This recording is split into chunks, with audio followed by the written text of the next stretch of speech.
Before we begin today's story, take a moment to like this video, subscribe to the channel, and turn on notifications, because stories like this remind us that loyalty doesn't always come with a reward, but it always leaves a mark.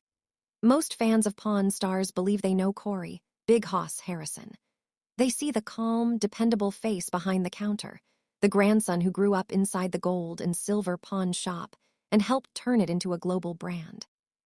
But very few people understand how close Corey was to owning the business he gave his entire life to, and how far away he truly was.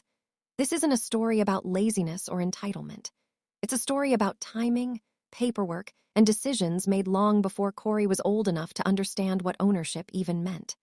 While cameras showed success, laughter, and family banter, a quiet reality was unfolding behind the scenes. A reality where loyalty did not equal equity, and decades of sacrifice did not translate into legal rights. Corey's story isn't loud or dramatic. It's slow, painful, and deeply human. And by the time he learned the full truth, the legacy he thought he was building was already slipping beyond his reach. Corey Harrison's story begins long before Pawn Stars ever existed.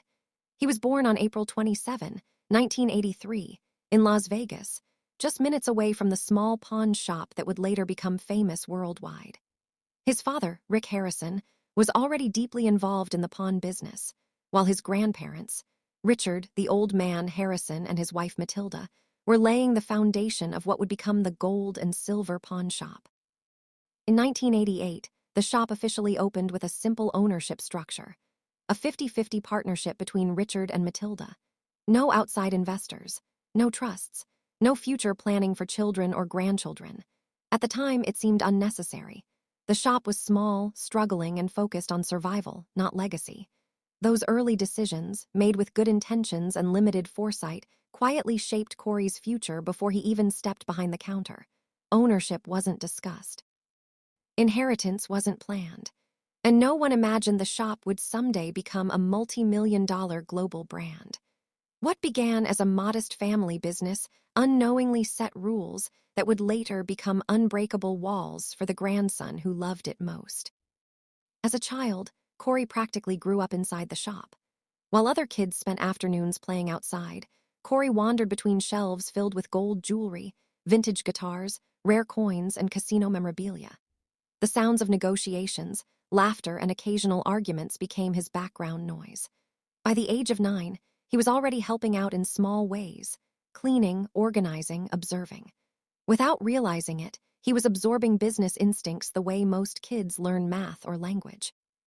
Pawn work became second nature to him, and unlike many children raised in family businesses, Corey never pulled away as he grew older.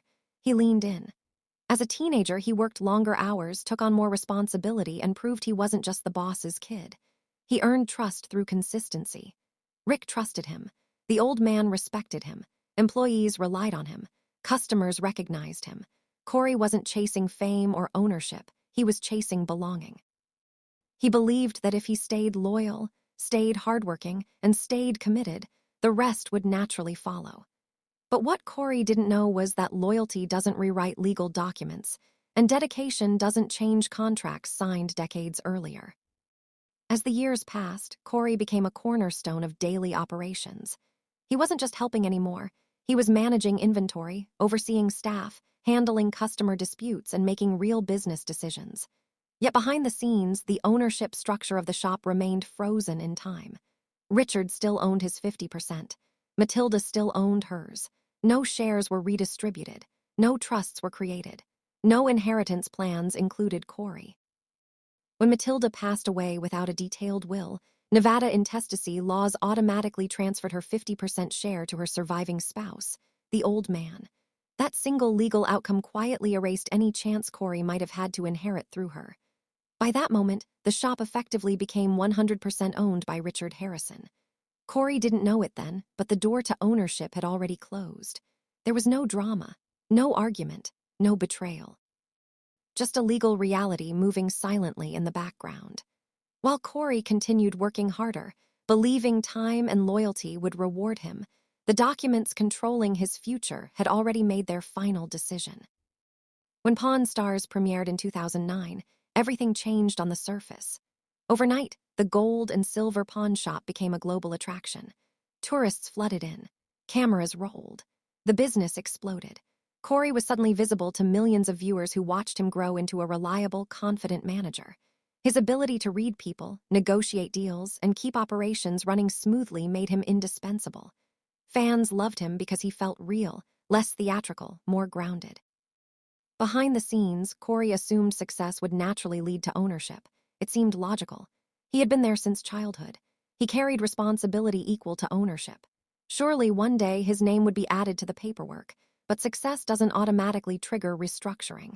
While the shop evolved publicly, the legal foundation stayed exactly the same.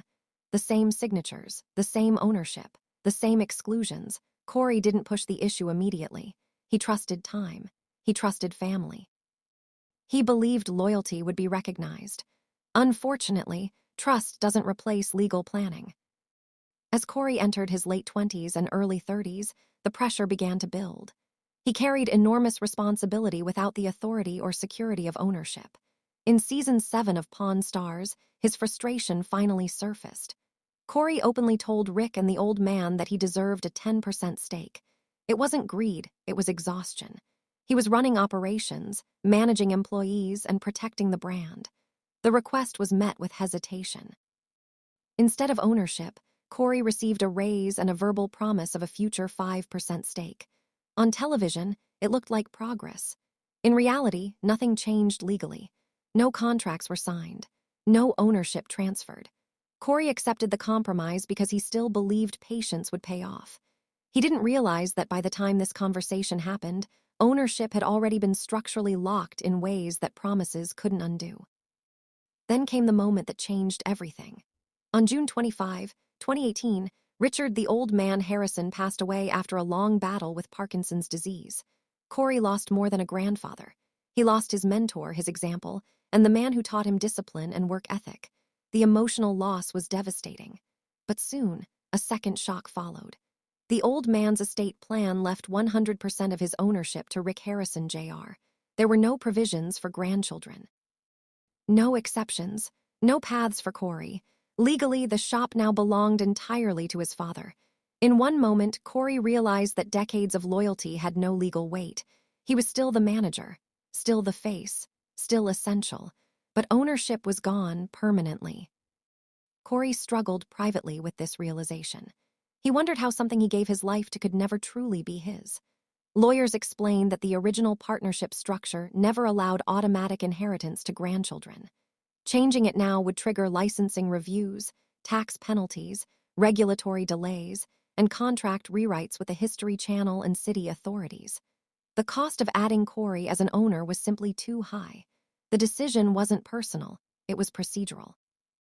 But understanding the logic didn't erase the pain. At the same time, Corey faced personal tragedies. In 2024, his younger brother Adam died at just 39 from a fentanyl overdose. The grief was overwhelming. He was still healing from losing the old man when life dealt another blow. In 2023, a DUI arrest damaged his public image and added stress to an already fragile emotional state. Yet through it all, Corey showed up. He kept working. He kept filming. He kept carrying responsibility. The relationship between Corey and his father became more complex. Rick was the legal owner, the decision maker, the one shaped for control.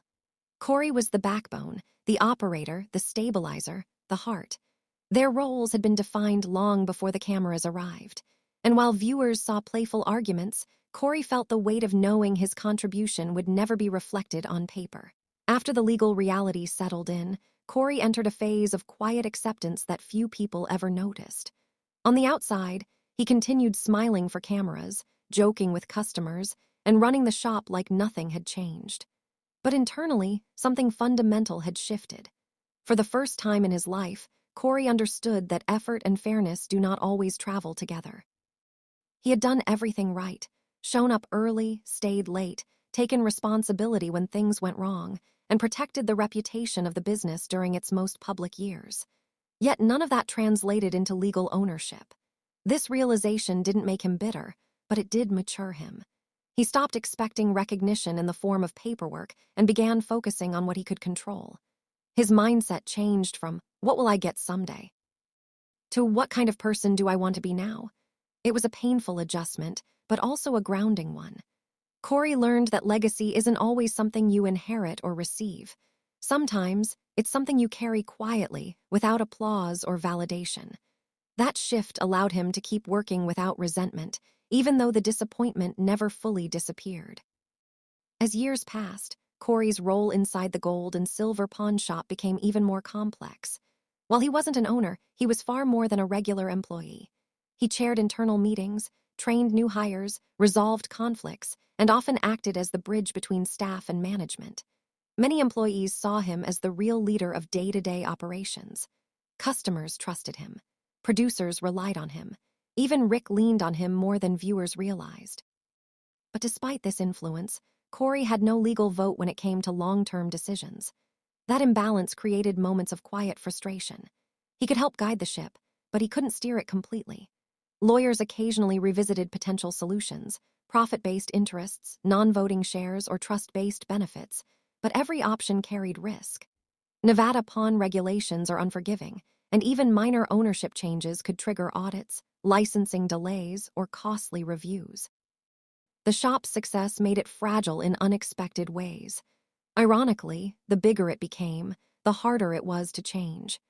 Corey understood that protecting the business sometimes meant accepting personal loss.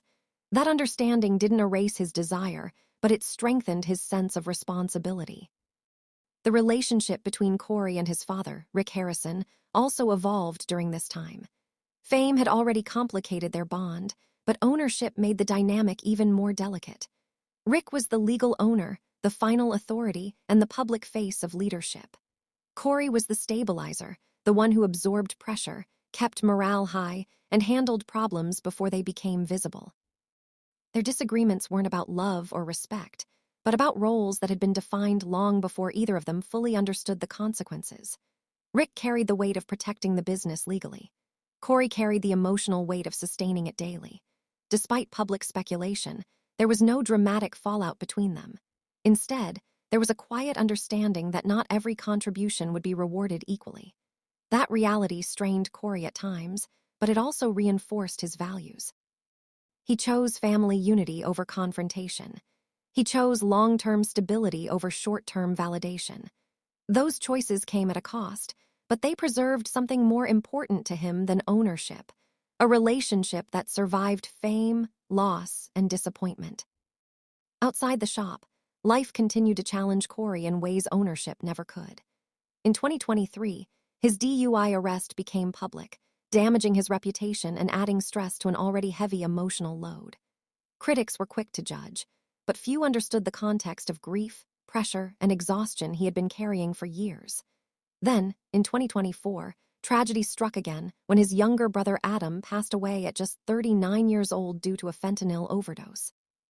That loss shattered Corey. It forced him to confront the fragility of life and the limits of control.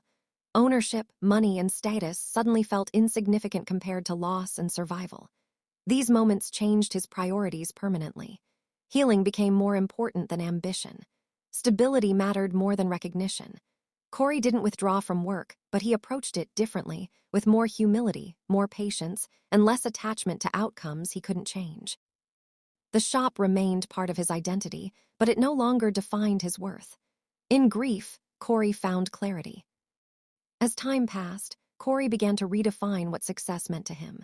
For most of his life, success was tied to the shop, earning trust, gaining responsibility, and eventually becoming an owner. When that path closed, he had to build a new definition from scratch. Success became about consistency, about showing up even when motivation faded, about being reliable without expecting repayment. He found pride in mentoring younger employees, sharing knowledge, and protecting the shop's culture. Fans continued to support him, often expressing frustration on his behalf. But Corey resisted feeding that narrative. He didn't want sympathy. He wanted peace. Through therapy, reflection, and time, he learned that not every story needs a dramatic victory to have meaning. Some stories are about endurance. Some are about quiet contribution. Corey accepted that his reward wouldn't come in the form of equity, but in the respect he earned and the stability he helped maintain. That acceptance didn't erase the ache, but it softened it.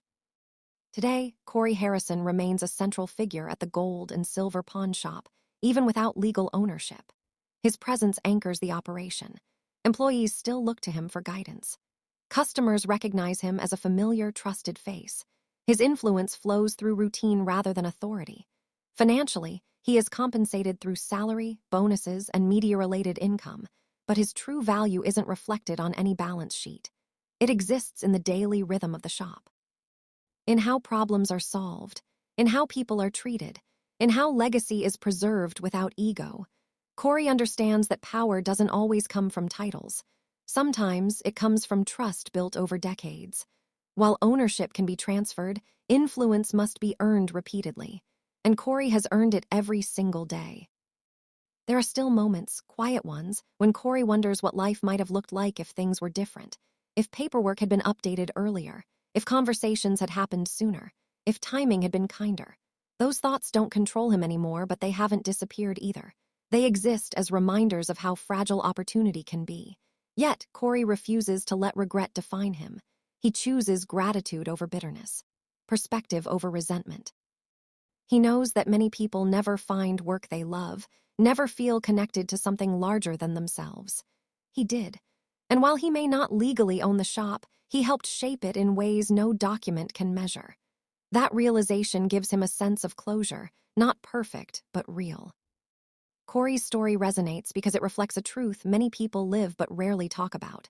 Sometimes the people who give the most don't receive the most. Sometimes loyalty is rewarded with responsibility instead of ownership. And sometimes acceptance is the strongest form of strength. Corey didn't walk away. He didn't lash out. He didn't burn bridges. He stayed. He adapted. He matured. That choice required courage most people never see.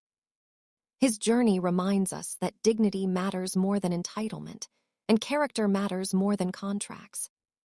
The legacy of the Harrison family continues not because of signatures on paper, but because of people who protect it every day. Corey Harrison is one of those people. He represents continuity, stability, and heart. His story isn't about what he lost, it's about what he preserved.